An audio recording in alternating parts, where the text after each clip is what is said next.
قرآن کہتا ہے، میں یہ گزارش کر رہا ہوں، جب ہم قرآن کو پڑھیں گے، جب ہم قرآن کو سمجھیں گے، پھر وہ جو قرآن ہمارا ذہن بنانا چاہتا ہے نا، پھر ہمیں پتہ چلے گا قرآن کیا ذہن دیتا ہے۔ قرآن بتاتا ہے کامیاب لوگ کون ہیں اور ناکام لوگ کون ہیں۔ قرآن کہہ رہا ہے قل هل ننبئکم بالاخسرین اعمالا، سورہ کہف کا آخری رکوع، قل هل ننبئکم بالاخسرین اعمالا، ہم آپ کو بتائیں کہ حقیقی ناکام لوگ کون ہیں۔ حقیقی ناکام لوگ وہ لوگ ہیں جن کی ساری کوششیں دنیا کے لیے لگ گئی، سارا تیل دنیا تے لا چھڑیا، ساری دیہڑی پج کے دین کے لیے سوچ ہی کو نہیں ہے، دین کے لیے جذبہ ہی کو نہیں ہے، تھکے ٹوٹے آئے نے لمیاں پہ کے اگلے دن پھر کولو کے بیل کی طرح اور پھر کے اتھے دے اتھے ہی۔ اور جب اینڈ آیا، آخری وقت آیا، وہ اصل آنکھ کھلی بندے کی، جو حقیقی آنکھ ہے، جو دل کی آنکھ ہے۔ اس لیے قرآن کہتا ہے فَإِنَّهَا لَا تَعْمَى الْأَبْصَارُ وَلَكِنْ تَعْمَى الْقُلُوبُ الَّتِي فِي الصُّدُورِ، آنکھیں اندھی نہیں ہوتی، وہ دل اندھے ہو جاتے ہیں جو سینوں کے اندر ہیں۔ دل کی آنکھ جب کھلے گی نا، پھر آگے جب اگلا سین سامنے آئے گا، پھر آگے کے لیے تو کیا کچھ نہیں، اور پیچھا سارا زندگی جیسے پاج کے اکٹھا کیا وہ نال نہیں جا رہا، اس وقت پھر بندے کی حسرت کلائمیکس پہ ہوتی ہے۔ پھر وہ کہتا ہے یا لیتنا کانت القاضیہ، ہائے کاش مجھے ہمیشہ کے لیے موت آ جاتی، یا لیتانی،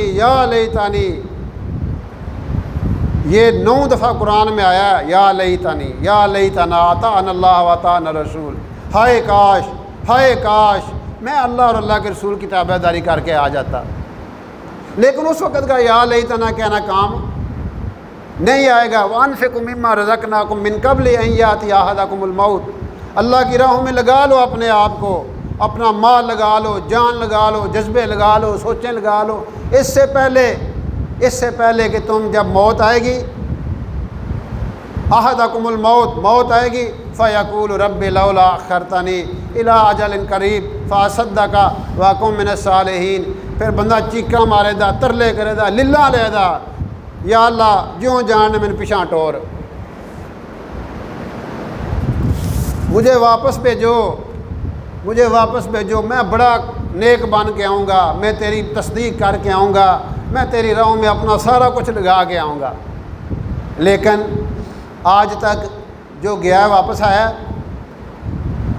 ہمارے بڑے چلے گئے واپس آئیں گے نہیں آئیں گے۔ تو اس لیے بار بار قرآن ہمارا ذہن بناتا ہے کہ یہ زندگی ہے اصل، یہ دنیا ایک دھوکہ ہے، اس دھوکے سے نکلو۔ الحاکم التکاثر حتی زرتم المقابر، تم دنیا کے چکر میں ایسے پڑے پتہ ہی نہیں چلا اور قبر میں پہنچ گئے۔ تو اس لیے قبر کی تیاری کیا ہے؟ اعمال۔ اللہ نے ہمیں دین دیا ہے، لا الہ الا اللہ محمد رسول اللہ، یہ بڑا عظیم الشان کلمہ ہے، یہ بہت عظیم الشان کلمہ ہے۔ جو بندہ اس کلمے کو روزانہ 100 دفعہ پڑھے گا، قیامت کے دن اس کا چہرہ 14ویں کے چاند کی طرح چمک رہا ہو۔ جب بھی کوئی بندہ دن میں یا رات میں اس کلمے کو پڑھتا ہے، اس کے نامہ اعمال سے برائیاں ہٹا کے نیکیاں لکھ دی جاتی ہیں۔ اتنا عظیم الشان کلمہ ہے۔